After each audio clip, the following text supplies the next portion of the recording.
આજે ભારતે જમ્મુ કાશ્મીરમાં નિર્દોષ પ્રવાસીઓની ગોળી મારીને કરવામાં આવેલી હત્યાનો બદલો લઈ લીધો છે અને જેમાં વડોદરાની એક સિંહણ કર્નલ સોફિયા કુરેશી પાકિસ્તાન પર ભારે પડી છે। દેશના ઇતિહાસમાં પહેલીવાર સેનાના આર્મી કર્નલ સોફિયા કુરેશી અને વાયુસેનાના એક હિન્દુ મહિલા એરફોર્સ વિંગ કમાન્ડર વ્યોમિકા સિંહે ઓપરેશન વિશે માહિતી આપી। કર્નલ સોફિયા કુરેશી મૂળ વડોદરાની છે। કર્નલ સોફિયા કુરેશીનો જન્મ વડોદરામાં 1981માં થયો હતો અને તેમના દાદા પણ સેનામાં હતા।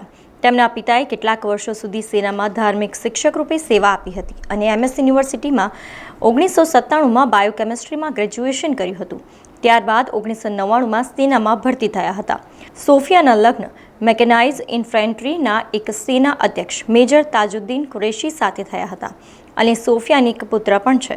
આજે વડોદરાની એક દીકરી પાકિસ્તાન પર ભારે પડી હતી। તેવી જ રીતે વાયુસેનાના વિંગ કમાન્ડર વ્યોમિકા 2004માં શોર્ટ સર્વિસ કમિશન હેઠળ સેનામાં સામેલ થયા હતા।